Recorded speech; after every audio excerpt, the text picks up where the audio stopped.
All right, we are good to go. Okay. Well, welcome everyone who has joined and who is joining to the webinar, Responding Effectively to the Fentanyl Overdose Crisis, Evidence from the Border and Beyond. We're going to start in just a minute, but first we want to remind everyone that our panelists today will be speaking in both English and Spanish. So we have interpretation channels available to you in both languages. If you need English interpretation, you can click on the three dots icon that's on the lower part of the Zoom screen, which says More, and there will be an option there that says Interpretation, and you can click on the English language channel. And now I'll give the Spanish version of that message. Bienvenidos al webinar. Un recordatorio antes de empezar que hoy las personas panelistas hablarán tanto en inglés como en español. Si necesitan traducción al español, pueden activar el canal de interpretación en español haciendo clic en el símbolo de 3 puntos en la parte inferior de la pantalla de Zoom. De más opciones, ahí va a aparecer una opción de conectarse al canal de interpretación al español. Y ahora voy a continuar en inglés. The US and Mexico-based civil society organizations who have co-convened this webinar today have come together around this topic because of our deep concern over the need to address the crisis of synthetic drug overdoses in a way that saves many more lives and prevents harms.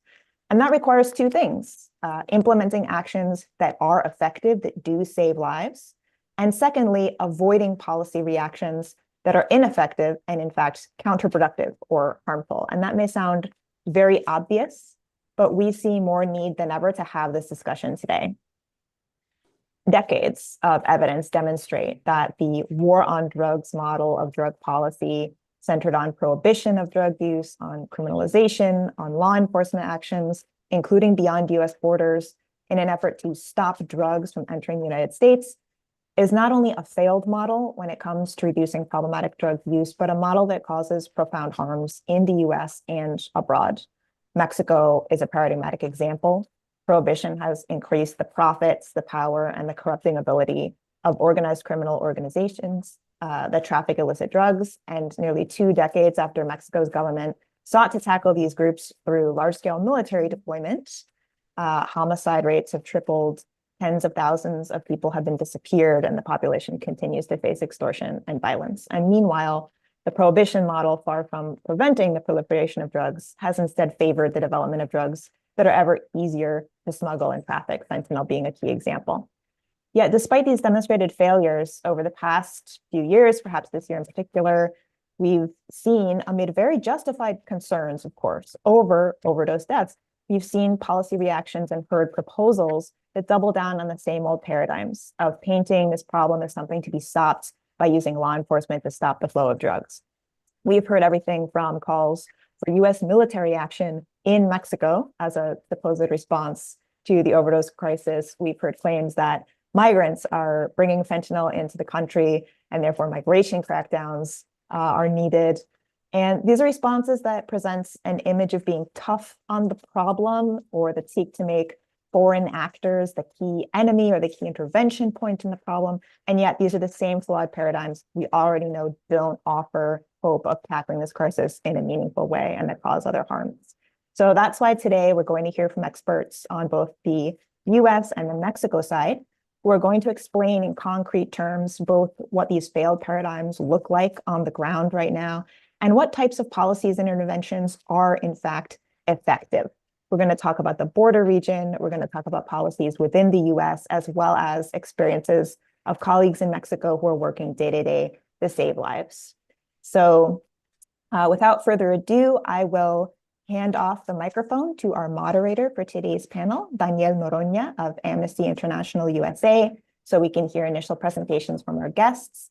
One last logistical reminder is that the question and answer function is available to you at all times over Zoom, so you don't have to wait until the Q&A portion of the program to send your questions. When you do have a question, you can go ahead and type it in so we can collect them here. So thank you, Daniel, and thanks to all our panelists for joining us. Over to you. Muchas gracias, Stephanie. Thank you, Stephanie, and welcome everyone. My name is Daniel Noroña. I am the America's Advocacy Director here at Amnesty International USA, and it's my pleasure to moderate this panel.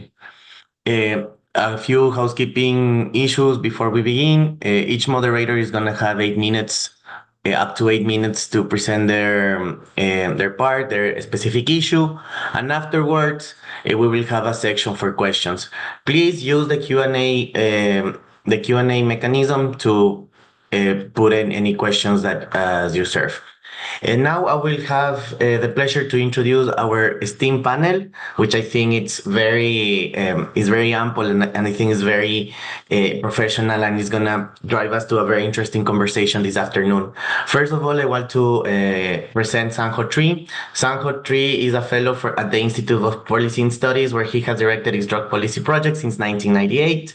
The project works to end the domestic and international war on drugs and replace it with policies that promote public health and safety in countries such as the Philippines, Colombia, Bolivia, Mexico, Afghanistan, and the US. Mr. Tree is also a former military and diplomatic historian, and he has collaborated in the past with Dr. Gar Alperovitz on the decision to use the atomic bomb and the architecture of an American myth. From 1996 to 1997, he assisted entertainer Harry Belafonte, and he was also associate editor of CAQ, a magazine of investigative journalism. In the late 1980s, he worked at the International Human Rights Law Group. Thank you, Sanjo, for being here. Then we have Sarah Mehta. Sarah Mehta is the Senior Border Policy Counsel for the American Civil Liberties Union, where she has served as a staff attorney in immigrants' rights and human rights researcher. Sarah previously worked as the head of international projects for Migrant Justice Institute, director of the Trial Watch Project, and associate research scholar at Columbia Law School, and manager of clinical partnerships for the Clooney Foundations for Justice. She has a law degree from Yale University and a bachelor's degree from Brown University. Moving on, we have Lilia Pacheco. She is the operational director of Prevencasa AC. She was trained as a nutritionist and has a master's degree in clinical nutrition from the Universidad Autónoma de Durango. She has a diploma in drug policy, health, and human rights from the Centro de Investigación y Docencias Económicas from Aguascalientes. She's a professor at the Universidad of Xochicalco, Campus Tijuana, and she's a collaborator of the civic organization Prevencasa, which is been implementing risk and harm reduction actions in Tijuana for almost 20 years. She is co-author of research papers on risk and harm reduction, fentanyl, HIV, and overdose, and has given training workshops to Tijuana police officers on risk and harm reduction, HIV, and hepatitis C and opioid overdose. Thank you for being here, Lilia. Then we have Maria de Lourdes Angulo Corral, who is the head of Verter AC. She has a bachelor's degree in public administration and political science from UABC. She specializes in drug policy, human rights, and public health through a diploma from the Centro de Investigación and Docencia AC. She as well has collaborated in community outreach projects with civil society organizations. She's currently the president of the Mexican Harm Reduction Network as well. Thank you very much for being here, Maria de Lourdes. And finally, we have Maritza Perez Medina, who is the Director for Federal Affairs at the Drug Policy Alliance in Washington, D.C. She manages the organization Federal Legislative Agenda and Advocacy Strategy in Congress, as well as DPA's general engagement with the federal government on its policy priorities. Maritza was a senior policy analyst for criminal justice reform at the Center for American Progress, and prior to joining CAP, Maritza was a legislative staff attorney at the Mexican American Legal Defense and Educational Fund. Originally from Nevada, Maritza obtained her BA from the University of Nevada, and later on a JD from the University of California, Berkeley School of Law. She has done criminal justice and drug policy expert. She is a criminal justice and drug policy expert and has been featured in various media outlets, including the Washington Post, the New York Times, CNN, USA Today, the Chicago Tribune, NPR, Latina USA, and more. So thank you all for joining us, and I think now is the perfect time to begin. So please, now we will have the presentation by Mr. Tree, up to 8 minutes, where he will talk to us about the different issues regarding to interdiction and how this actually does not stop the flow of drugs or reduce overdose. So please, Sanjo, now you have the floor for the next 8 minutes. Thank you. Thank you, Danielle, and good morning or good afternoon to everyone. I'm going to talk about various ways that we try to interdict drugs and why it doesn't make sense that the accusation that migrants are bringing drugs across the desert on their backs doesn't really hold up. Not to say that it doesn't happen in very rare occasions, but it's not how it's done, and how building a wall is not going to make any difference in any of this. I'm going to start with a slideshow and share my screen here for a moment.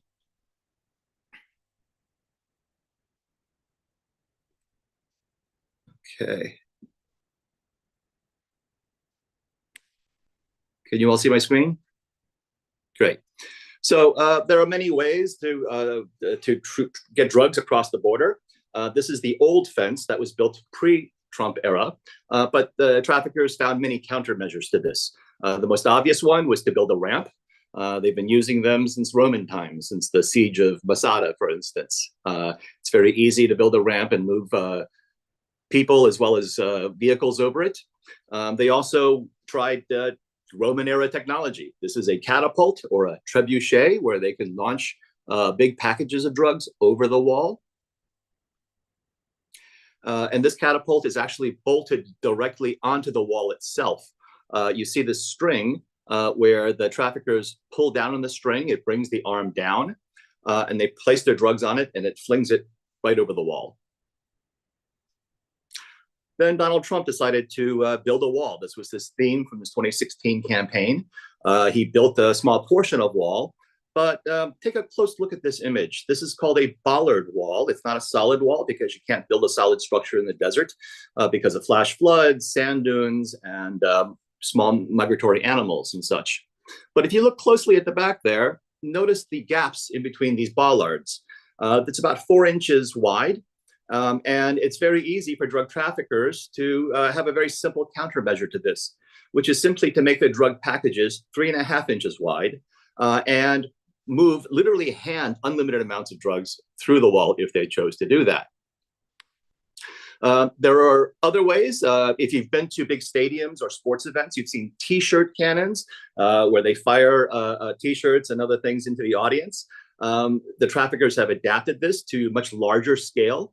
This uses compressed air, and it's basically an air cannon that can shoot packages of drugs over the wall.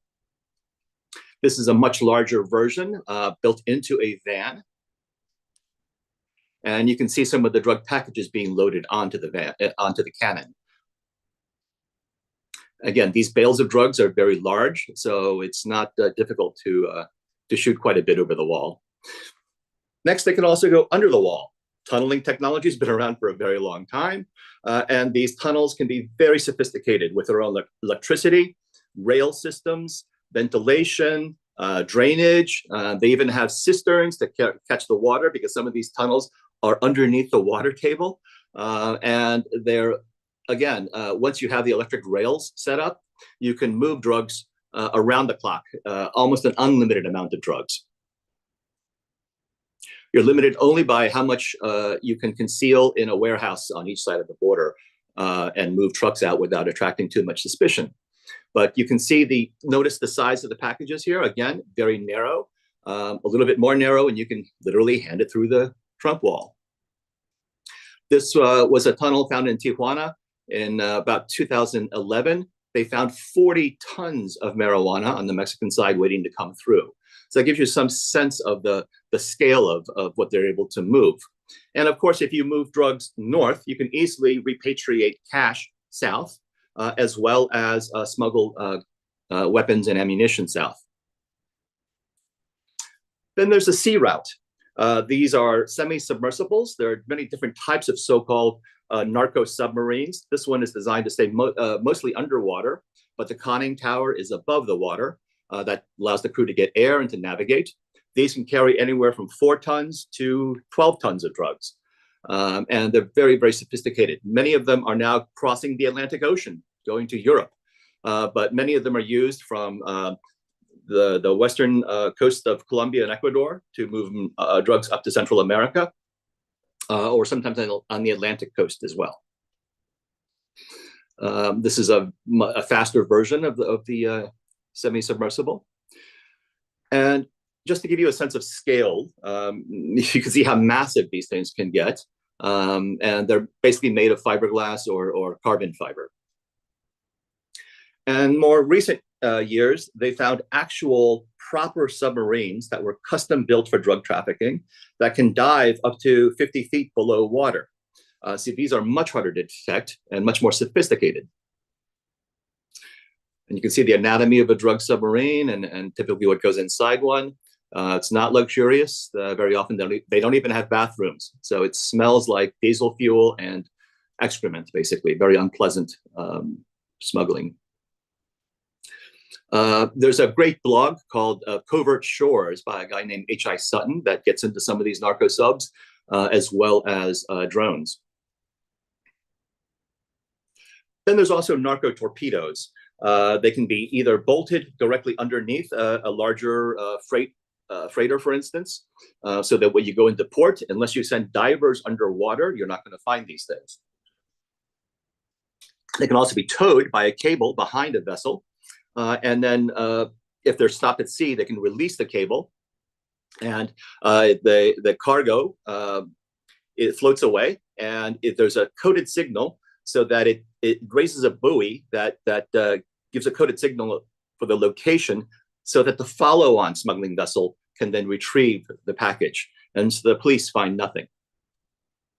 And then one of the mothers of invention is prohibition, but the other one is war. And out of necessity, Ukraine has, for instance, developed tremendous technologies in terms of uncrewed vessels. These are designed to carry explosives, of course, but they can easily be converted to drugs, and drug traffickers are paying attention to these things. There's the aerial route as well. So in the old days, they would find old small planes. We got better at detecting those. At one point, it became practical enough for them to buy an old airliner on its last legs and use it as a one-way smuggling mission. And then they've had smaller ones, ultralights, that can fly below the radar but above the wall, and they have drop cages underneath.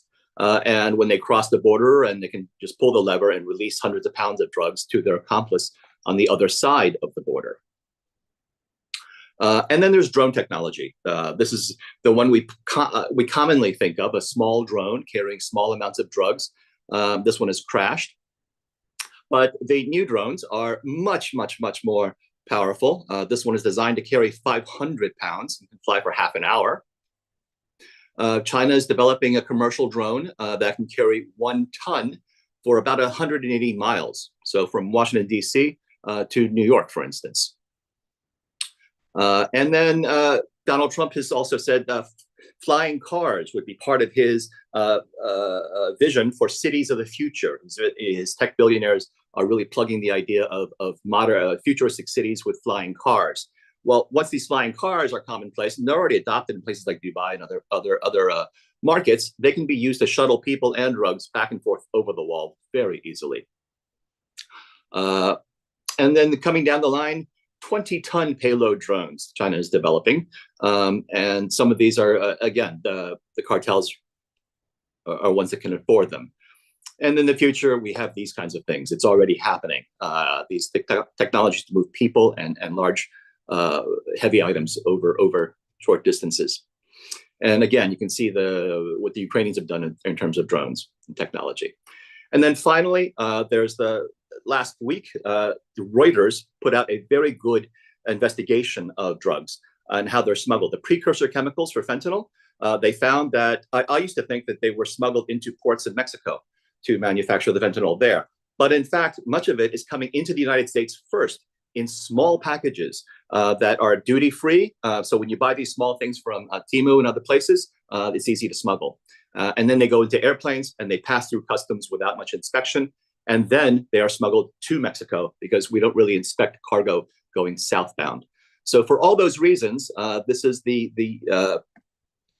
why it doesn't make sense to try to stop drugs at the border. Thank you.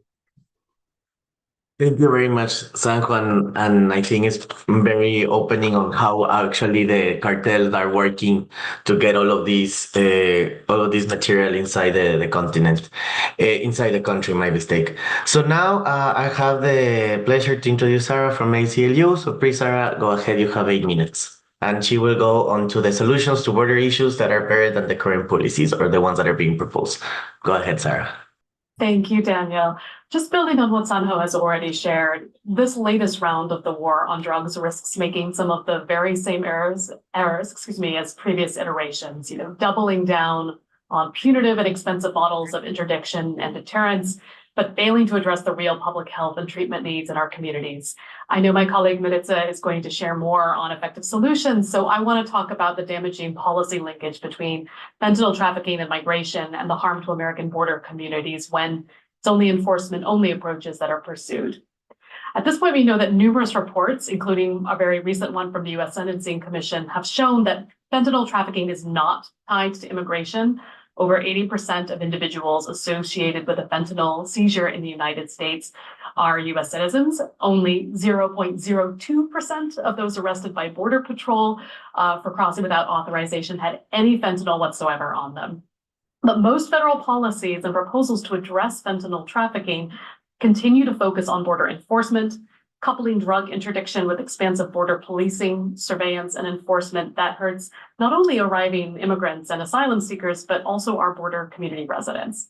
Along both the northern and southern border, our ACLU offices have repeatedly found that roving patrols, ostensibly looking for drug traffickers, have engaged in rampant racial profiling of U.S. citizens, lawful residents, and other border community residents. And this expansive border policing has now been exacerbated by increasingly xenophobic border policies at the state level that, again, are fusing drug enforcement with anti-immigrant policing. A case in point is Governor Abbott's multi-billion-dollar Operation Lone Star, border security operation that has expanded to counties well beyond the southern border, and that pretends to target drug trafficking, human smuggling, and through trespass charges, unauthorized immigration. Everyone is probably now very familiar with the more abusive actions that this operation took against asylum seekers, particularly last summer, including young children. But as a law enforcement program, in reality, again, the majority of those arrested are U.S. citizens in our border communities. What we have found at the ACLU, and particularly the ACLU of Texas, in research published earlier this year, is that these arrests are disproportionately impacting Latina and Black U.S. citizens. There have been repeated due process violations in the hearings that they get, and the arrests that are related to this very abusive program. At the same time, while ostensibly looking for drug traffickers, officers in Operation Lone Star have been responsible for very dangerous car crashes, resulting in close to 200 injuries in the past couple of years, and at least 75 deaths, the most recent taking place just last week in El Paso. Border residents are living under multiple layers of state and federal policing, as well as surveillance from aerial surveillance towers and drones, interior checkpoints, roving patrols, and other technology deployed within 100 miles of the U.S.-Mexico border.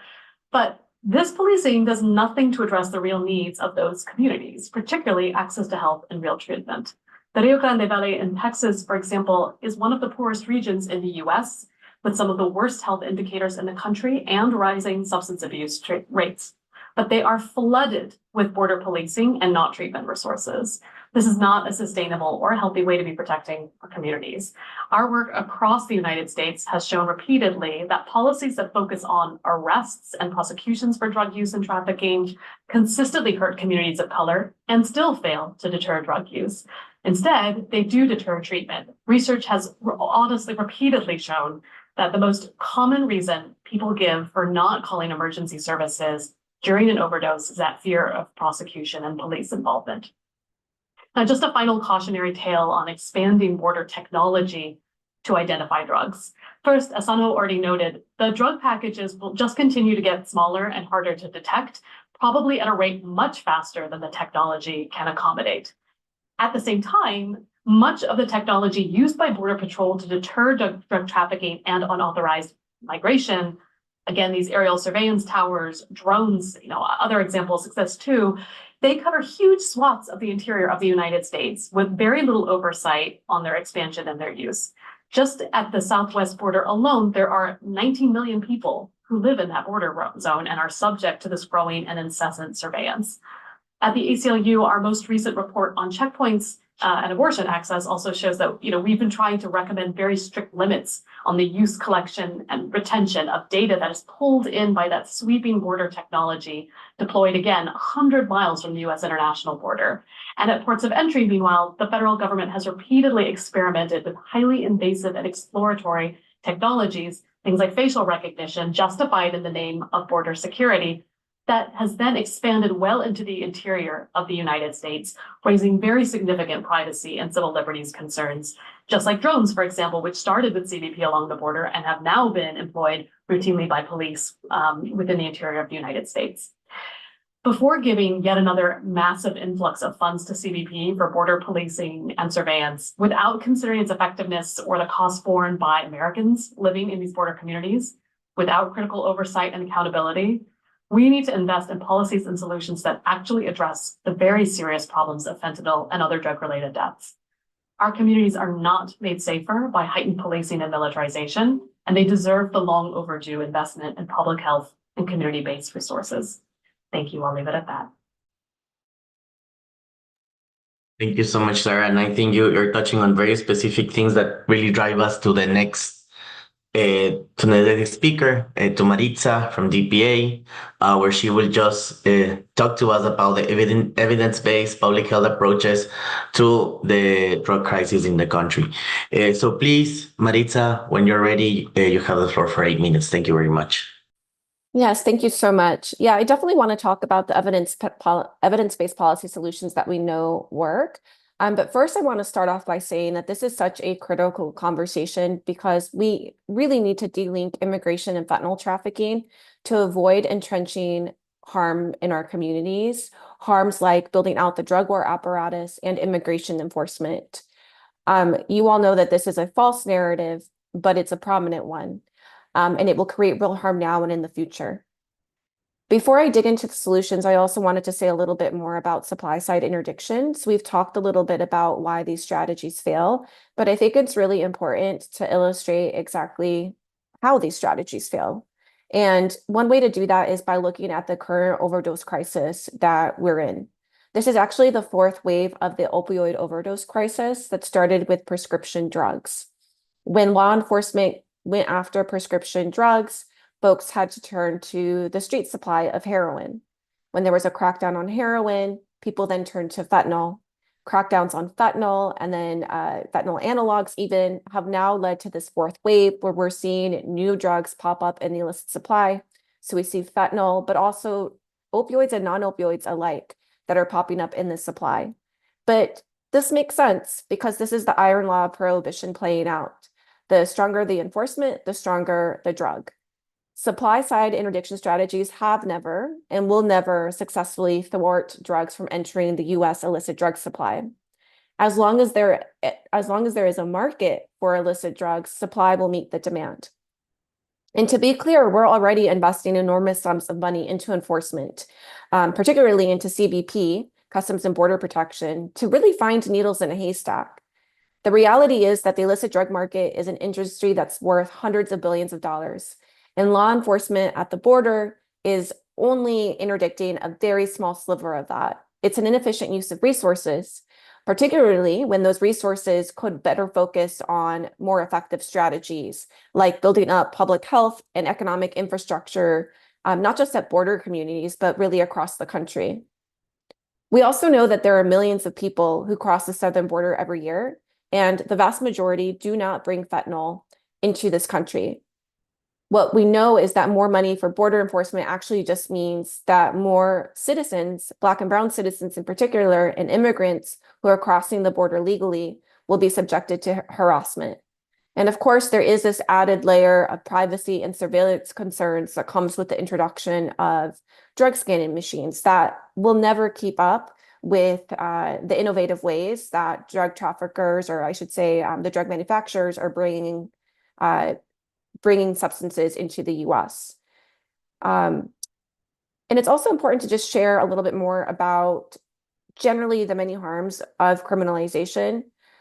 Criminalization of drugs and drug use actually drives people deeper into isolation and problematic drug use. And that's because it instills fear and stigma. People will do what they can to avoid that, including avoiding jail and prison time. This means that people are less likely to call for help in situations of overdose. This is why it's really important that we resist calls to further criminalize fentanyl or other synthetic drugs, and generally drugs, right? We also know that incarcerated settings are rife with drugs and that overdose deaths are actually also increasing there. And it makes sense. I mean, these are places where there's inadequate access to health services, inadequate access to medication for opioid use disorder. We know that upon leaving an incarcerated setting, people are 27 times more likely to experience an overdose due to lack of support and systems of care in prison walls and outside of prison walls. So again, rather than investing in these failed supply side interdiction and criminalization approaches, it's more than past time that we actually invest in evidence-based public health solutions that get at the demand. Rather than wasting these resources on this perpetual game of whack-a-mole, our country really must start to focus on addressing demand, which ultimately will help save lives. And there are a few bills that I wanted to bring to your attention. In my day-to-day work, I engage with the US Congress and the federal government on policy solutions. And it's really important to name that there are some really good bills out there that really do take a public health approach to drug activity, including the Stop Fentanyl Overdoses Act. This is HR 3375 and S 1785. This bill really scales up treatment services and health services in this country to address problematic drug use. There's also the Reentry Act, HR 2400 and S 1165. This bill would make it so that individuals can have access to medication for opioid use disorder while they're incarcerated by ensuring that they're covered, that their health care is covered. There's also the MOTA Act, the Modernizing Opioid Treatment and Access Act, HR 1359 and S 644. This bill would increase access to the gold standard treatment for opioid use disorder. It's a bill that would expand access to this treatment for individuals, especially in harder to reach places. The CARE Act, S 4286. This bill, again, scales up treatment and health services for people who use drugs. And then finally, the TEST Act, S 1950. This bill takes a science-based approach to addressing fentanyl and fentanyl solutions. So I share that because, again, there are bills out there that do take a public health approach that is certainly missing from these conversations. I'm happy to answer questions, and thank you so much for your time. Thank you so much, Marisa, and thank you all for like a very good use of the time. I think we've been amazing on that. Kudos to everyone. Now, please, I will give the floor to Lily, where she addressed the issue of fentanyl within the context of Mexico. So please, Lily, whenever you have the chance, the floor is yours for 8 minutes. Tienes la palabra por 8 minutos, Lily. Muchas gracias. ¿Todos me escuchan ahí? ¿Me escuchan bien? Muy bien. Bien, excelente. Pues bueno, gracias por estar aquí, por escuchar. Y bueno, vamos a hablar un poquito de lo que estamos haciendo en la frontera norte de México. Nosotros tenemos un programa, somos una asociación civil y este programa acerca a las personas que tienen un uso problemático de sustancias a los diferentes servicios que podemos ofrecer, como servicios de salud y servicios sociales. En el caso de los servicios de salud es muy importante atender todos estos daños asociados al uso de sustancias, pero también atender en forma de prevención. Si bien sabemos que son poblaciones que pueden tener mayor riesgo de tener una infección por VIH, por hepatitis, por tuberculosis también, pero también tenemos que pensar que todas estas afecciones afectan a ambos lados de la frontera. Incluso el consumo de sustancias en fronteras como Tijuana, Mexicali, Ciudad Juárez, sí tiene una influencia directa el que tengan estas dinámicas de consumo en los Estados Unidos. De la misma manera, entonces, las enfermedades, las infecciones van a tener también un impacto significativo en ambos lados de la frontera. Así que aquí ofrecemos entonces estos servicios de atención, agua filtrada, regadera, sanitario y trabajamos también en investigación para poder hacer incidencia. Les comentaba esto, entonces aquí estamos nosotros, estamos ubicados en la frontera Y bueno, pues hay una dinámica muy importante de movilidad humana.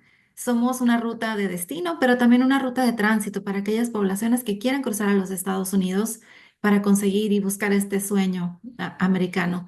Y hay poblaciones que se quedan simplemente aquí, que no pudieron cruzar, pero también están estas personas que han sido retornadas a este país y que quedaron sus familias de aquel lado de la frontera. Es simbólico para las personas que están aquí el ver al menos el muro fronterizo y saber que solo de aquel lado están sus familias y las redes que quedaron allá. Entonces, poblaciones que no tienen redes de apoyo son más vulnerables a todos estos efectos de la guerra contra las drogas, la militarización y la falta de acceso a estos servicios. Algo también muy importante, hay un turismo de drogas también. Las sustancias son más baratas de este lado, pero también las personas se enfrentan a sufrir sobredosis y otros tipos de violencia. Me pidieron también que les comentara acerca de la transición del consumo de fentanilo. Si ustedes recuerdan, el fentanilo se empieza a escuchar desde por ahí el 2017 o 2018. Antes de eso, aquí nadie conocía el fentanilo. Entre los usuarios de drogas inyectables no lo sabían. Nosotros preguntábamos directamente si consumían fentanilo y la respuesta era que no lo consumían. Pero nos decían, solo un 13% en Tijuana decía que consumía un polvo blanco que pues se les estaba ofreciendo como la droga China White. Y bueno, posteriormente comprobamos que este polvo blanco pues realmente se trataba de fentanilo, así que tuvieron, perdón, una exposición involuntaria al fentanilo, pero además había mayor presencia también de eventos de sobredosis y muertes, obviamente también por sobredosis. Esta transición se hizo a partir de estas fechas, 2018, 2019, ya vemos que este 13% realmente ya se estaba convirtiendo en un 50, 60%, hasta más del 90% de las personas que usaban antes heroína ahora están usando fentanilo. Y bueno, pues las redes televisión, revistas, pues también el gobierno mexicano con toda esta publicidad que empezó a hacer acerca del fentanilo, ¿no? Y estos mensajes de prevención, pues lo que hicieron también fue comunicarle a las personas, pues que había una sustancia que pues estaba ocasionando también las muertes. Eso no desalentó el consumo, al contrario, las personas ahora buscan directamente el fentanilo. Y aquí ven este cuadrito de la derecha. Ven ustedes la tendencia de la demanda de tratamiento por fentanilo. Vean qué poquitos casos, 2018, 10 personas que dijeron que consumían fentanilo, pero no es que no consumieran fentanilo, realmente era que no sabían que estaban consumiendo fentanilo. A partir de que ya empiezan a conocer qué es lo que contenía la sustancia, entonces se aumenta el número de personas que dijeron haber consumido esta sustancia como droga de impacto. Y les comenté de la transición, perdón, la transición, esto generó otros problemas de salud también, además la sobredosis. Y comenzamos a pues investigar qué estaba ocasionando esta sobredosis, así que aquí comprobamos que sí se trataba de esta sustancia. Y con respecto a qué hacemos cuando tenemos estos eventos de sobredosis, bueno, pues es muy importante dar la atención inmediata. La persona tiene solamente minutos para que podamos dar una respuesta a esta sobredosis y evitar un desenlace fatal. En México tenemos el problema que está erróneamente clasificado como un psicotrópico, destinado únicamente para los servicios de urgencias y servicios hospitalarios. Se necesita una prescripción médica para poder tener acceso a la naloxona. Y cuando hay un evento de sobredosis, no tenemos tiempo de ir a buscar una receta médica. Hay que actuar inmediatamente.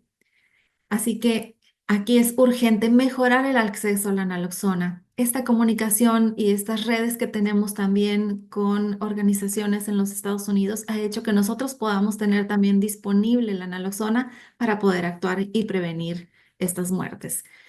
La militarización de las calles solamente lo que hace es desalentar en las poblaciones vulnerables el que puedan acceder o solicitar algún servicio de salud.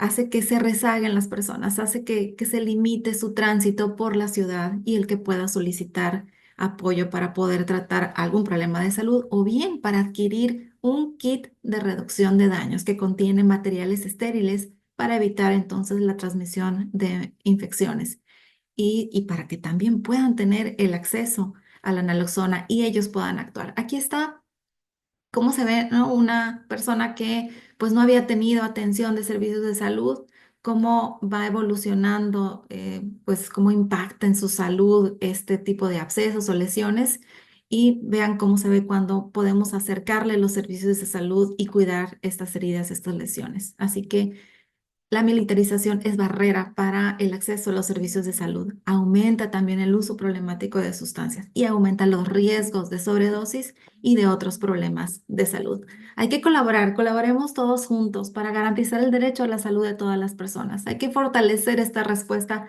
multisectorial y colaborar de manera bilateral y desmilitarizar las calles. Hay que dar intervenciones de respuesta con un enfoque humanista y un enfoque de justicia social. Muchas gracias. Muchísimas gracias, Lily. Thank you very much, Lily. Again, excellent use of your time, and you've touched on like also different things on the mix of militarization and the lack of attention to the specific issue, and also the not knowing by the authorities.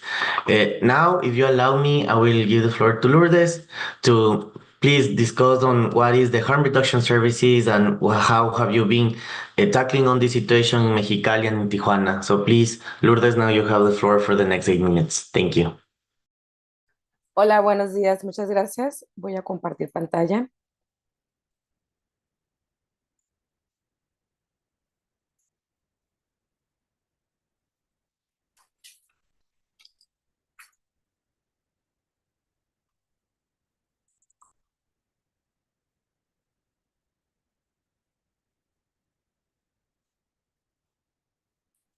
Un momentito.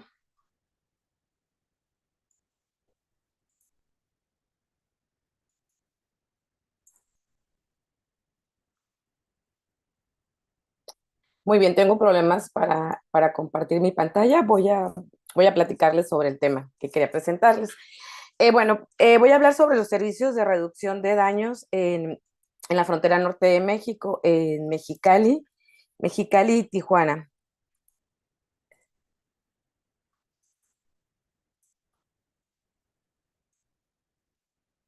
Eh,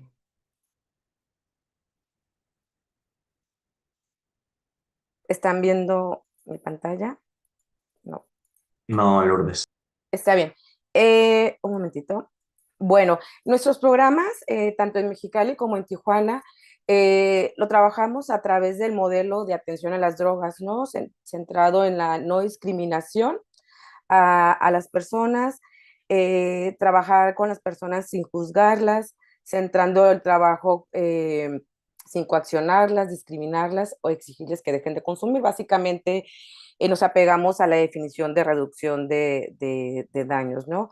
En México solo existen 3 programas que trabajan con personas que usan drogas inyectables en estas ciudades fronterizas. Prevencasa en Tijuana, programa Compañeros en Ciudad Juárez y Verter en Mexicali. Nuestro modelo pues ofrece servicios de bajo umbral, estos modelos de reducción de daños, gratuitos en lugares de fácil acceso, con horarios accesibles y extendidos. Son programas libres de estigma y discriminación. Buscamos precisamente que estos espacios estén muy cerca de la zona fronteriza o de las garitas, precisamente porque recibimos a personas, tanto aquí de la ciudad como personas extranjeras, personas norteamericanas que regularmente cruzan a diario la frontera, puede ser por cuestiones de trabajo, para comprar, consumir sustancias, y estos programas de reducción de daños regularmente son los que proveen a estas personas de estos servicios, tanto de insumos para el consumo de drogas, como ofrecer sitios de consumo, como naloxona y diferentes otros servicios. Parte de los servicios que ofrecemos es la respuesta a sobredosis. Esto lo hacemos distribuyendo naloxona de manera comunitaria, tanto con las personas usuarias, con sus comunidades, con sus familias, capacitación también a la comunidad de cómo utilizar la naloxona, el Narcan, y cómo afrontar una sobredosis. Brindamos primeros auxilios también en los eventos de sobredosis. Tenemos programas de intercambio de jeringas, proveyendo jeringas nuevas y sacando de circulación las jeringas usadas. Además de las jeringas, pues otros componentes del equipo de inyección segura y otro tipo de parafernalia para el consumo de drogas, como pueden ser pipas para fumar cristal o metanfetamina, pipas para fumar opioides, también fentanil o heroína. Parte también de lo que hacemos es el análisis de sustancias. Eh, el análisis de sustancias lo hacemos principalmente con tecnología de tiras reactivas de monoensayo. Eso es para detectar fentanilo, silacina y benzodiazepinas. Algunos programas tienen alguna tecnología más avanzada que no es totalmente constante, pero que puede o que se utiliza pues, para obtener mayores datos. Estas tiras rápidas nos permiten pues poder informar a las personas. Se busca que sean servicios confidenciales, gratuitos, para que las personas pues puedan acceder a esta información de manera confiable. Otro de los servicios que tenemos por parte de los programas de reducción de daños son los sitios de consumo seguro. Estos sitios de consumo ofrecen principalmente un espacio para que una persona pueda inyectarse de manera segura, acompañada. Prácticamente en los últimos años estos sitios los estamos ya conociendo mejor como sitios de prevención de sobredosis. En México existen 2 programas que tienen estos sitios de consumo. En nuestro caso, en Verter, que estamos ubicados en Mexicali, iniciamos este programa de consumo supervisado en el 2018. Lo iniciamos como un sitio exclusivo para mujeres, donde progresivamente hemos ampliado este servicio para hombres. Otros servicios en México, como el de Tijuana, siguen ofreciendo este sitio para mujeres únicamente.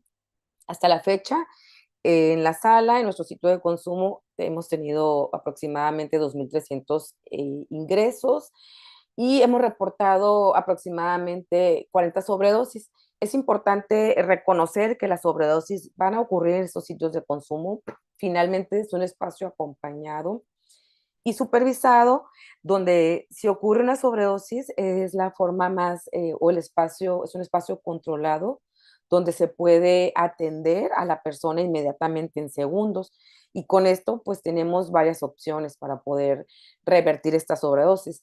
En nuestro sitio, por ejemplo, procuramos utilizar primero oxígeno, tenemos un tanque de oxígeno, tenemos una bombilla manual, un ambú, y procuramos tanto las personas supervisoras, pueden ser personas pares que también estén supervisando el sitio de consumo. Estamos capacitadas para atender una sobredosis, pero procuramos siempre otras opciones, como por ejemplo el oxígeno y evitar el menos daño posible a la persona.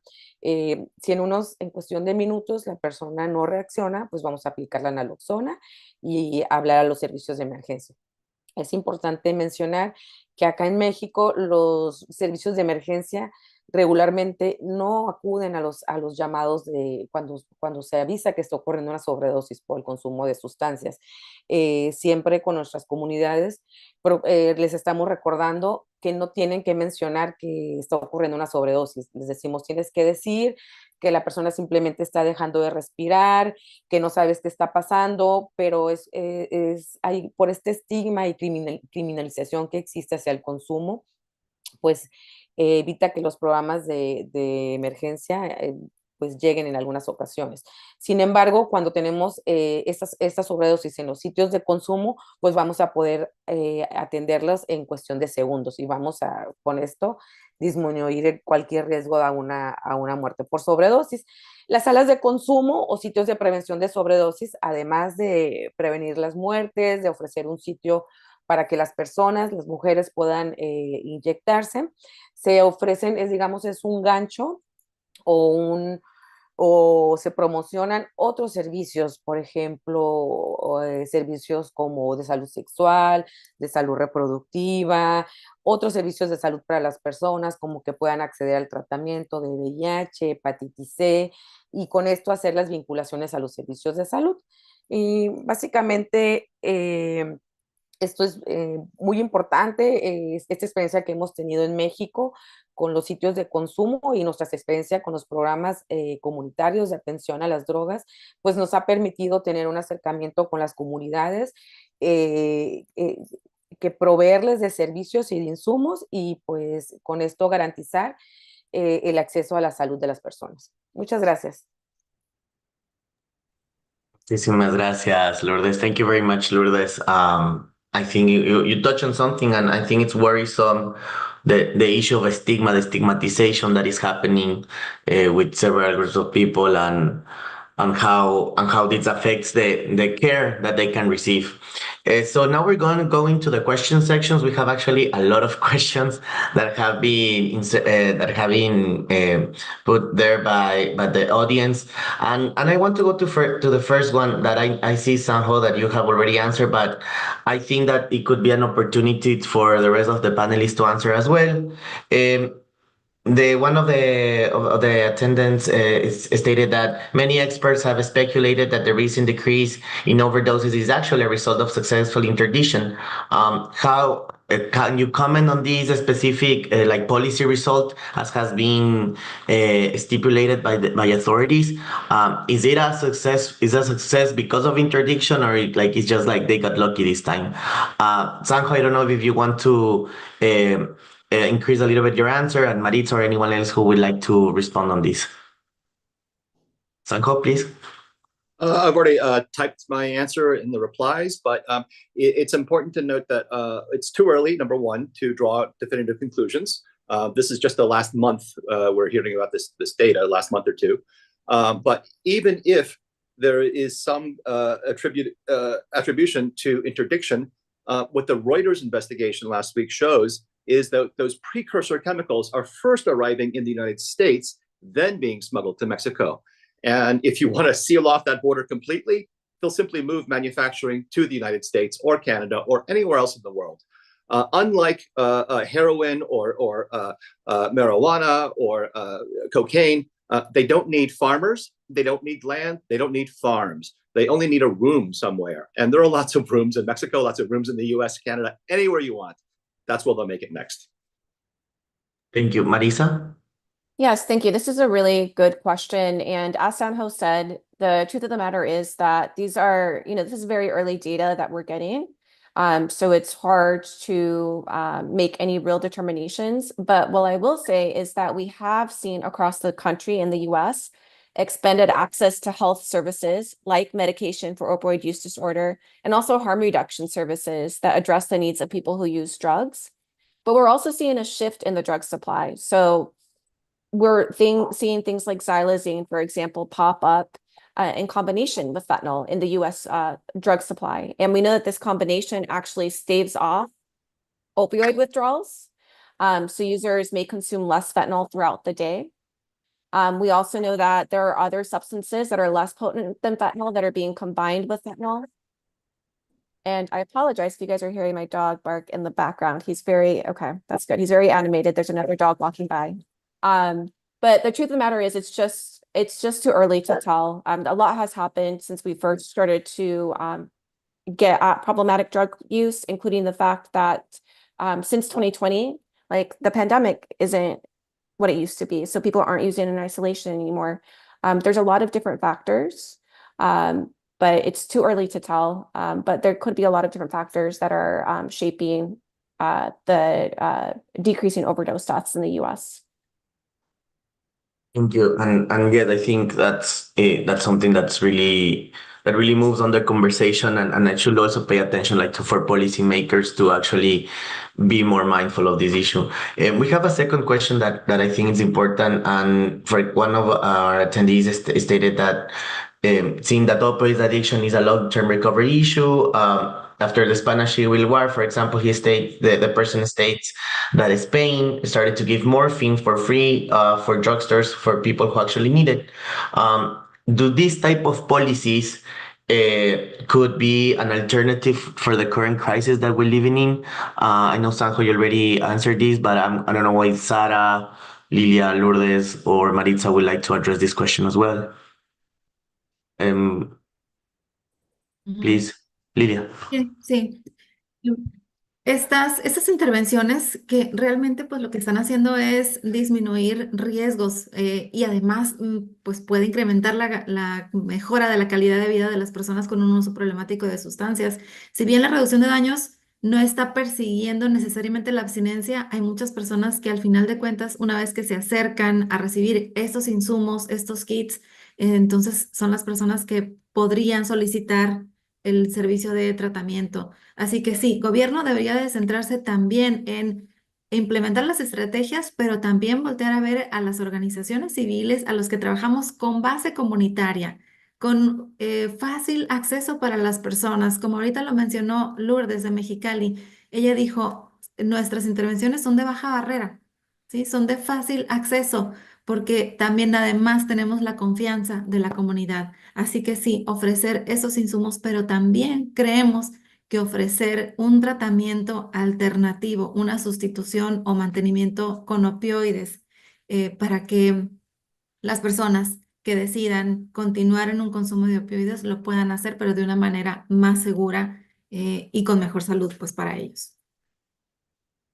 And following up on that, what role then should the state have by implementing, I don't know, whether it's a policy or implementing like a general legislation that will actually promote like a health-centric approach? Like, will that work? Like, will we talking about like legalization of these substances, or more like an approach of okay, let's provide these people with a secure environment to use? Así es, y hay evidencia científica, realmente hay otros lugares, ¿no? Hay que voltear a ver a Canadá, que también ya está implementando este tipo de estrategias, ya les está dando el tratamiento. Entonces, sí, efectivamente, hay que pensar en, pues, despenalizar el consumo, hay que pensar en estas estrategias para acercar a las personas. Y en el ámbito de la salud, sí, el gobierno dice, tenemos programas de salud. Claro, sí existe tratamiento para el VIH. Lo que no existe es una estrategia de alcance a las poblaciones más vulnerables. Eso es lo que también es urgente que volteen a ver cómo podemos acercar todos estos servicios a las personas que lo necesitan y que son más vulnerables. Lourdes, estás con la mano levantada.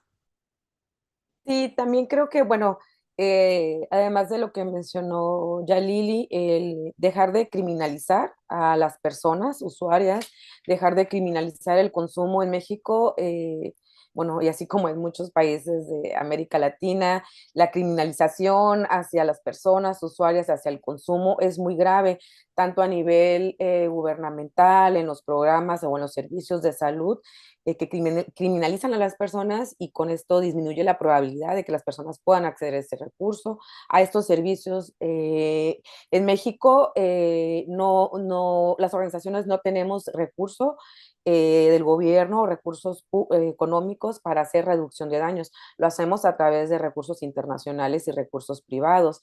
Entonces, prácticamente somos las organizaciones las que estamos haciendo todos estos programas y todas estas estrategias de reducción de daños, lo estamos haciendo con programas privados e internacionales, no desde el país, no con recursos federales o públicos. Gracias. So much. Now I have another question that I think is more addressed towards Sarah. In this context that we're saying of like increased securitization and possible like militarization towards drugs policy, one of the attendees asked, is there like any possible risk to civil liberties, profiling, privacy concerns in this context? And do you think what role or how likely or what role will the SCOTUS play or the next new administration to either expand or try to decrease these sort of like measures? Thank you so much for that question. What we've seen time and time again, as I mentioned in my presentation, is that there's a lot of racial profiling that happens at the border, both at ports of entry and within that 100-mile zone, where unfortunately courts and Congress have given quite a lot of latitude to Border Patrol to stop, detain, question people. There are both interior checkpoints within 100 miles of the border, and there are also roving patrols that can stop you wherever you are. We've brought numerous complaints about racial profiling in these incidents, and we've also brought a lot of complaints and lawsuits on racial profiling at ports of entry, where we've seen people subjected to discriminatory stops, questioning about their religion, prolonged detention while they're going through these additional protocols. And again, none of that has really had an effect on the drug trade, but it has made things really dangerous and difficult for a lot of people, citizens and non-citizens, who cross the border, sometimes on a daily basis, right? For work, for school, for other reasons. Unfortunately, and while we have seen, so strong limitations and a recognition that you can't just detain people indefinitely at the border, that there are still some due process rights, the law is unfortunately more permissible for those types of questioning incidents at the border. Now, once you get further into the interior, the due process protections increase. But again, what has been problematic is that border policing and surveillance has really expanded with very limited oversight and accountability. We had a Supreme Court case a couple years ago now that one of my colleagues at the ACLU argued just about questioning the border. And again, unfortunately, we have a Supreme Court that is not likely, I think, to rein in Border Patrol and the types of questioning and surveillance that are done under the rubric of border security, even though we know that a lot of this questioning done to U.S. citizens and people of color is extremely discriminatory and really is not improving national security. What will happen next really depends, of course, on what the administration is. I was at the ACLU as a lawyer on the Muslim ban case, and we know that we're expecting similar border shutdowns and increasingly discriminatory policies if it is potentially a Trump administration, given the plans that have been put out so far. But I think regardless of which candidate wins, we're going to see increasingly aggressive policies at the border that, again, are fusing immigration and drug trafficking, even though those are completely separate issues. And the impact is not just going to be on immigrants. It really is on border communities that are bearing the brunt of all of this new technology that is not verified, that is not being tested, that is not even being released even to members of Congress with more explanation about what it is and how it's being used. Following up and on that, Sarah, what role do you think like regional organizations can have in this matter? For example, the OAS, the Inter-American Commission of Human Rights, can they play a role in this context? And this is an open question to the rest as well. Thank you. Yeah, I'll speak very quickly about that. I think one thing that's really important is to have more documentation, to understand what the patterns are and what's happening for people that are coming to the border, crossing on a daily basis. Again, sometimes we think about the border as this static zone or where people are only coming to immigrate. But as most of us know, it's not that at all. The border is a place of daily commerce, both the southern and the northern border. 2/3 of Americans live in what is the border zone in the United States. It includes some of our biggest cities, and people commute back and forth on a daily basis. So it is actually really important to have our neighboring countries whose citizens are exposed to this on a daily basis as well, involved in some of those conversations about what type of surveillance and questioning they are put under just to be able to come and go to school or go to work. It does impact our trade as well as impacting the civil liberties of both American citizens and our neighbors who come and participate in our life here. Yeah, I don't know if somebody else would like to add to this general appreciation on the role of the government and civil liberties in this matter. If not, adding to this, I think that one of the main concerns that we're still looking into this is the role, of course, of government to not only tend to the security of the matter, like having this idea, but also taking into account this health approach towards the prevention and the attention of consumption, what role do you think or could have or may have local governments, either from the United States or from the Mexican side? So I don't know, Maritza, if you would like to go over this.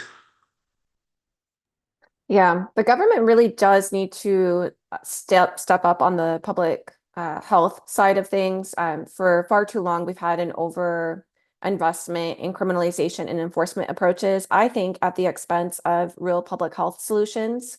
We saw some progress with the Biden administration. You know, this was the first administration that acknowledged that harm reduction works and supports harm reduction efforts, but certainly not to the degree that we actually need. We need to scale up our public health infrastructure in the US. We need to make treatment more accessible, attractive, affordable. And on the harm reduction side of things, naloxone is a great start. I'm glad there's a lot of support for it, including in Congress, lots of bipartisan support for naloxone, which we know can reverse the effects of an opioid overdose. But there are other harm reduction approaches that, frankly, just don't have, we don't see political will in supporting those approaches, even though we know that they're effective. One prominent example is overdose prevention centers. Unfortunately, in the US, there's a law that disallows people from operating these centers, which are places where folks who use drugs, many times people who are unhoused, can come and find some reprieve from using drugs on the street. We know that there's a lot of consequences to communities that could stem from public drug use, but also to individuals. But overdose prevention centers bring drug use inside. They address the needs that individuals need, from ensuring that they're consuming drugs safely, but also providing them social services, a place to rest, a hot meal, laundry services, like things that could actually really improve the lives of individuals and communities in the long run. But unfortunately, in the US, because of stigma, because of this culture of criminalization that we've had for so long, these evidence-based approaches don't have the political will that we need. So we need to really push our government to make informed-based decisions, not based on stigma, but based on facts. Because if we look at the facts, if we look at the evidence, we know that health approaches are the way to go. Thank you so much, Maritza. And adding to that, yes, Lilia, por favor. Gracias. Y bueno, yo agregaría también el que es necesario que todas las estrategias de seguridad vayan también con un enfoque en salud y viceversa. Si bien seguridad y salud, cuando trabajan y elaboran sus estrategias, se ven con el rabillo del ojo uno al otro, cuando ambos se ven afectados directamente. Un programa de salud, voy a dar un ejemplo, un programa de salud que es muy importante es el de tuberculosis. Y una persona en México tiene que ir todos los días a recibir su tratamiento al centro de salud. Probablemente le cueste 1 o 2 horas transitar para poder tener acceso a este tratamiento. Pero si ya la policía lo vio con este ojo de estigmatización, con este ojo de es una persona que se ve de tal característica que puede ser que cometa un delito y entonces lo toma y se lo lleva y lo tiene en un arresto de 36 horas solamente por parecer que iba a cometer un delito. Entonces se ve pues ya cortado su tratamiento para la tuberculosis o quizás para algún otro padecimiento. Y bueno, pues esto obviamente impacta significativamente a la persona, pero también a las estrategias de salud pública para tratar de erradicar la tuberculosis, el VIH, la hepatitis C, y en fin. Entonces, sí es necesario que se junten seguridad y salud para que traten estos temas que afectan a estas poblaciones. Thank you very much, Lily. I'm building on this, on like the securitization approach towards a health approach. Sanjo, for example, we have a question referring to what happened in Oregon. That first it was on this matter of like decriminalizing drugs, but then went back to criminalization. So like, could that be like a trend that we could see now, and how can we prevent that from happening, going into not only looking for the destigmatization of drugs, but also, for example, to trying to curve this messaging on like pairing together drug trafficking and immigration? Well, I'm going to defer to Maritza because DPA has really done the work on Oregon. But I will just say this, that decriminalization initiatives were never designed to solve the problem of the housing crisis or the effects of the COVID crisis or inflation or any of these other ills. So it's wrong to associate all of them, but that's what the right wing does, is they mix these messages together and say, you see, it's all the liberals' fault. But I'll let Maritza take over from here. Maritza, please. Yeah, no, thank you for that, Sanho. Yeah, so Oregon's Measure 110, I should say, was really a first of its kind initiative that overwhelmingly passed in Oregon around the time of the pandemic. It's important to note that when this initiative passed to decriminalize all drug possession, Oregon was already at the bottom of the list in the US as far as access to treatment. On top of that, you had the issues that came with the pandemic, people using drugs in isolation. We also saw that fentanyl started to move from the East Coast really to the West Coast, and Oregon started to see more fentanyl for the first time.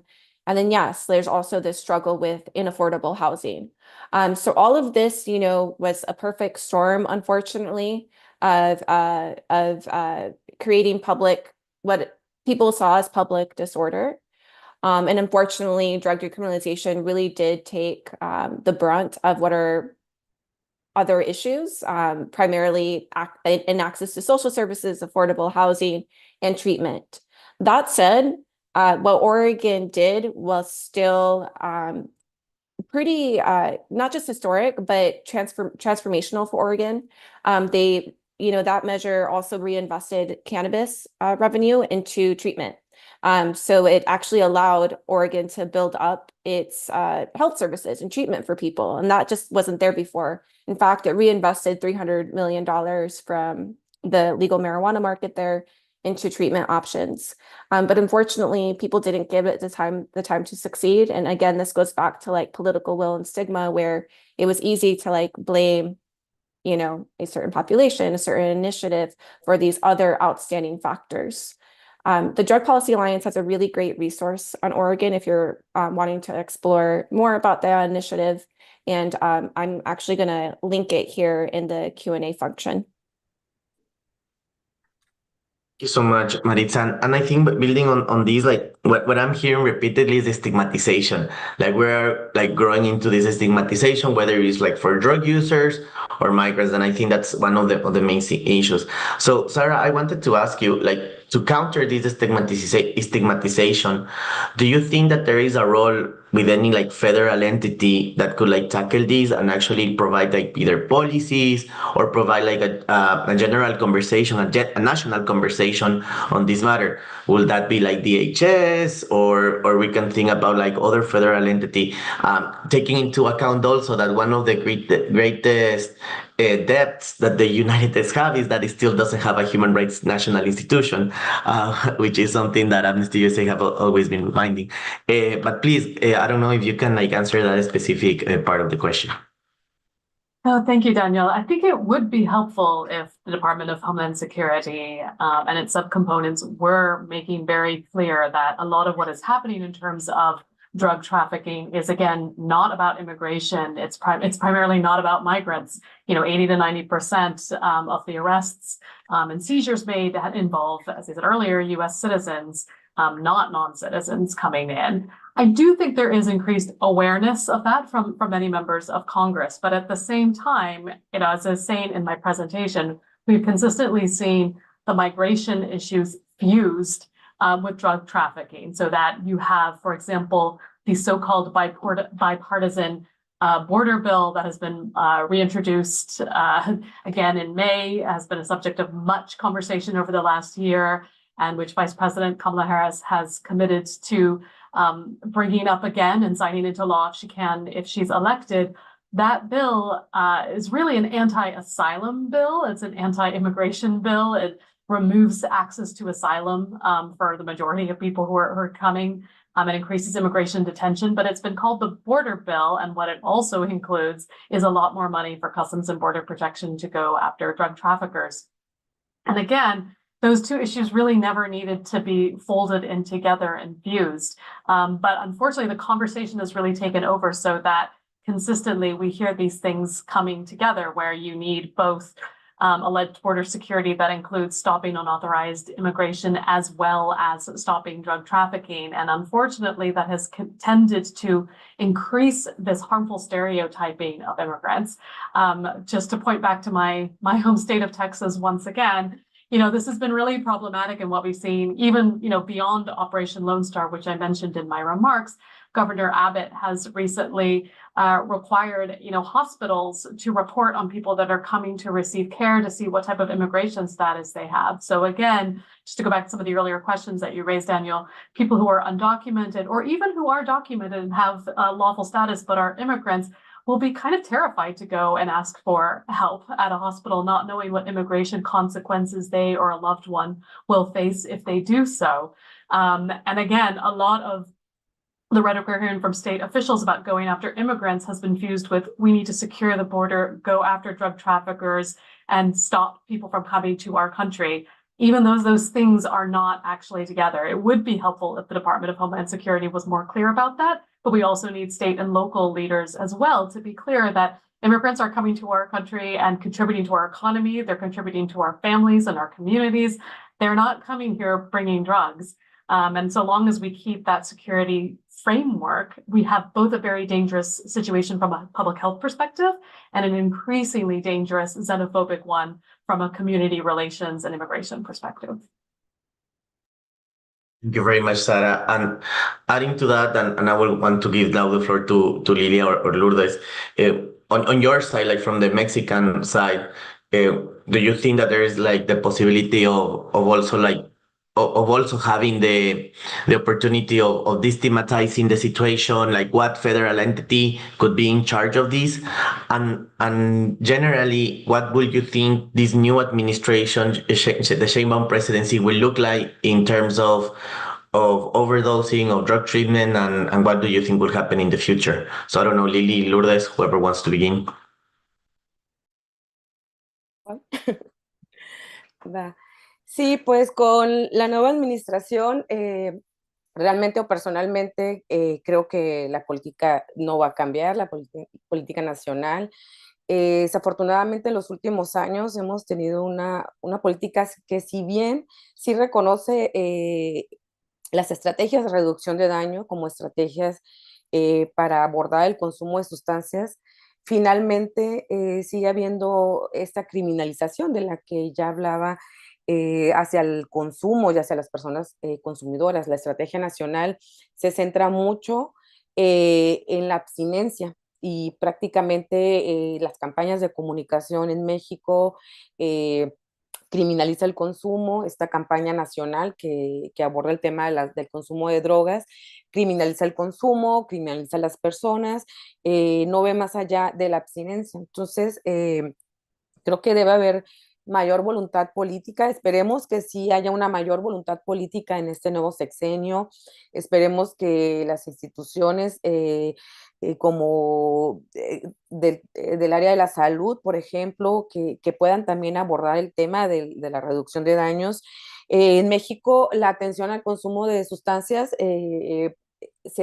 lo tienen principalmente organizaciones de la sociedad civil, por ejemplo, el caso de la reducción de daños, el caso de los centros de tratamiento que trabajan con personas que consumen y buscando la abstinencia, son organizaciones finalmente de la sociedad civil, son organismos que están operados por personas ex consumidoras que realmente trabajan con una metodología que no está basada en evidencia, que no están regulados totalmente por el gobierno y que si bien hay muchos que sí cumplen esta función y que son un apoyo para estas personas y para las familias, también en muchos de estos espacios se violan derechos humanos de las personas.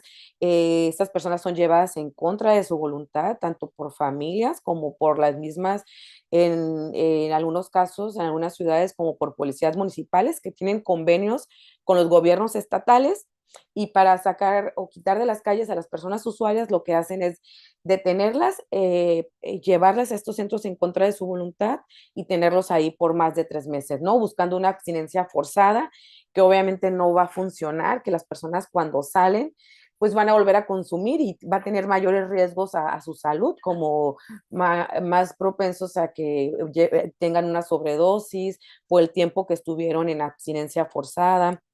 Y bueno, también en nuestro caso en México, las terapias de sustitución como la metadona son por clínicas privadas, no son pagadas por el gobierno. Entonces, estas clínicas dependen de si tienen, eh, y los precios dependen de ellas mismas, no están reguladas en ese sentido y no todas las personas pueden acceder por ejemplo, a la metadona. Hace un par de años, en México que estuvimos más de un año y medio prácticamente sin metadona por una regulación que se hizo a la farmacéutica que la fabricaba aquí en México.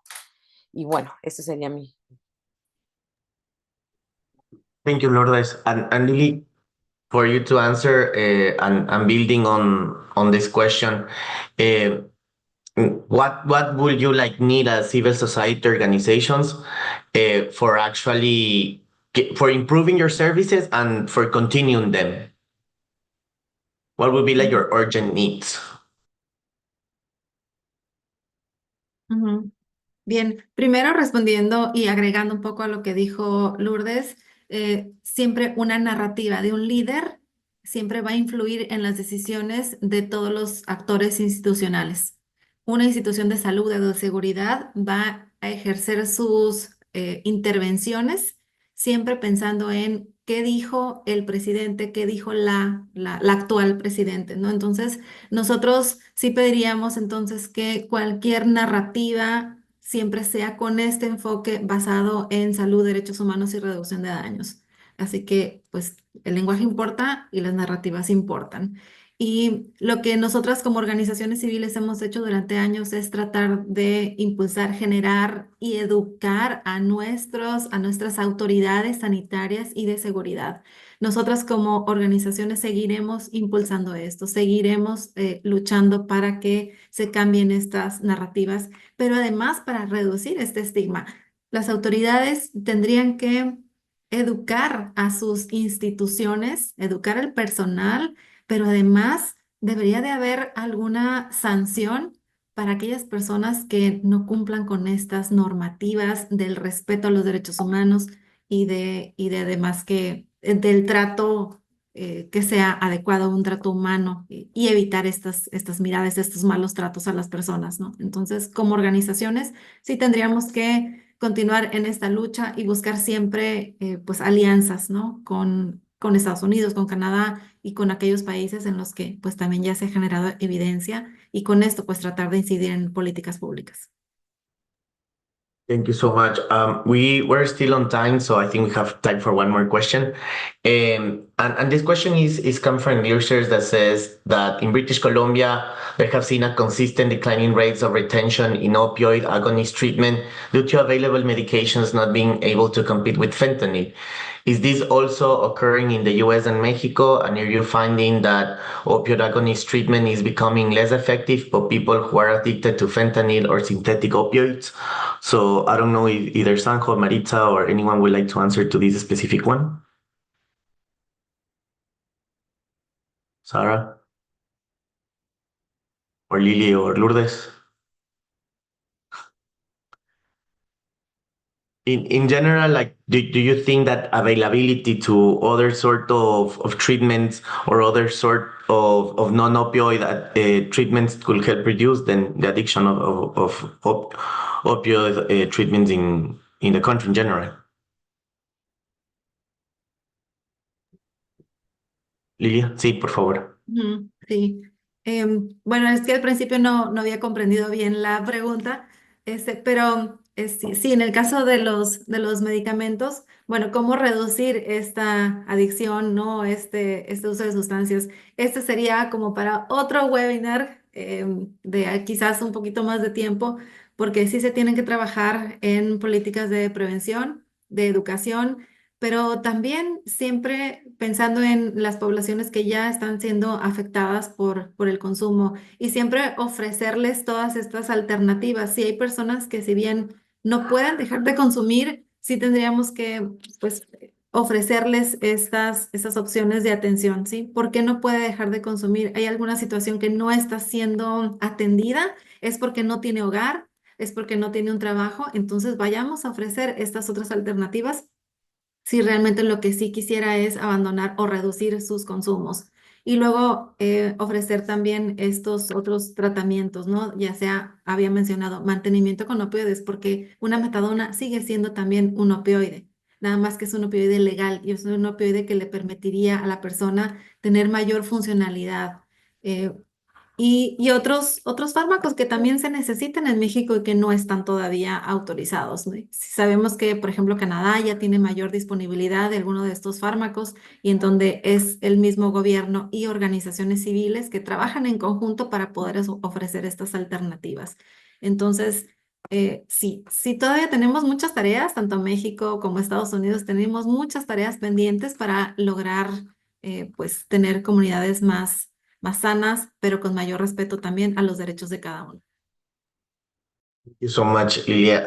We still have 5 minutes, so I would like to take this opportunity for each panelist. If you can just leave us with a quick 2 to 3 minutes last message to close this amazing event. So, Sanjo, please. Sure. I think we are at the precipice of a very dangerous new era of synthetic drugs. That the old days of needing land and farmers and lots of smuggling techniques is soon coming to an end with much more powerful synthetic drugs. I think if we are able somehow to stop the fentanyl precursors from coming in to the United States or Mexico, there are other ways to arrive at the same chemical destination using different routes. And one of the greatest threats to that, I think, coming on the horizon is artificial intelligence, right? And so it's already been used to discover different types of drugs that are good for drug-resistant bacteria, for instance, because AI can process tens of thousands of journal articles and identify just the compounds that are the most promising. But bad people can also use that, cartels could use that to find different ways to get to the same drug destination, or even come up with brand new drugs that we haven't even imagined yet. So that's the dangerous new world that prohibition and our drug war policies have been incentivizing and pushing this market towards, right? And we have to acknowledge that it's the policies and the so-called iron law of prohibition that is driving this madness. Thank you. Thank you so much, Sanjo. Maritza? Yeah, so I guess I'll leave folks with the notion that we absolutely need to scale up public health services, including treatment for people who use drugs. And that should be accessible, affordable, attractive. Health services, I talked about the lack of support generally for harm reduction outside of naloxone. That certainly needs to change. But I want to be clear about the fact that public health interventions in and of themselves are not the answer when it comes to the suffering that people are experiencing. We need to have a whole of government approach in the social determinants of health so that people have things like good paying jobs, things like affordable housing, generally good access to healthcare. These are the things that we know actually improve people's quality of life and communities. So yes, the public health approach is certainly important, but that needs to be coupled with other investments generally in people's quality of life. Thank you, Marisa. And I like to, when I hear people using the social determinants of health, basic component of the right to health. Sarah, please. I'll just add that one thing we've seen time and time again is that the enforcement-only approach certainly doesn't work, but it also creates long-standing, hard-to-eradicate harms.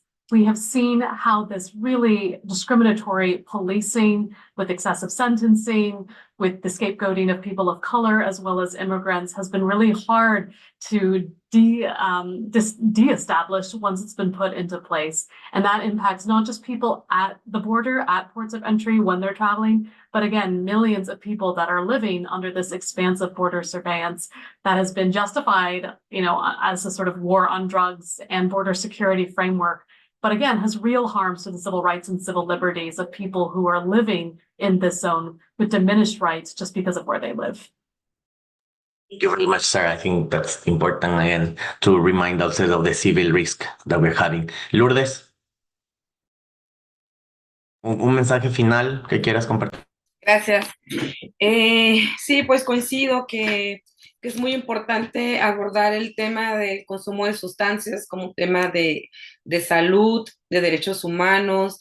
Las sustancias sintéticas, pues lo hemos visto, ¿no? Llegaron para quedarse. Hemos visto cómo en nuestras comunidades hemos visto estos cambios, estas prácticas, cómo han cambiado estas prácticas de consumo, y pues es necesario como sociedad civil, como gobierno, como instituciones, ir pues un paso adelante, ¿no? Para poder ayudar a nuestras comunidades.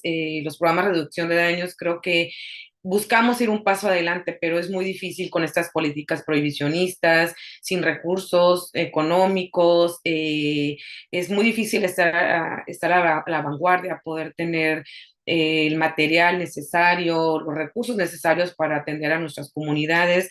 Y la prohibición y el prohibicionismo solo ha cobrado y seguirá cobrando muchas vidas si seguimos con esta política nacional de la atención a las drogas. Muchas gracias. Muchísimas gracias. Thank you so much, Lourdes. Lily, please. Bueno, pues yo estoy de acuerdo con todos los anteriores participantes y nada más yo entonces cerraría con que las personas no es que sean vulnerables en sí, más bien las políticas públicas y nosotros vulneramos a las personas. Cuando hablamos de reducción de daño, siempre pensamos en el daño que provoca la sustancia, pero hace más daño tomar decisiones sin el conocimiento adecuado. Esto va pues para los tomadores de decisiones. Hace daño sentarse en un escritorio y nada más tomar una decisión que va a afectar la vida y la salud de las personas y también de toda la comunidad. Así que es necesario pues adentrarnos en este tema y bueno, pues tratar de implementar esas estrategias centradas en la persona, centradas en el contexto y centradas siempre en los temas de justicia y derechos humanos. Thank you everyone for listening. Thank you everyone for being here. I would like to thank Bola again for gathering us here. Also ACLU, Elementa, the Institute for Policy Studies, and the Drug Policy Alliance for joining us here in this event. Thanks to our panelists for the time, and please follow us on our social channels. Amnesty also released a drug policy recently in June of 2024, if you want to follow up on that as well. Thank you everyone again, and please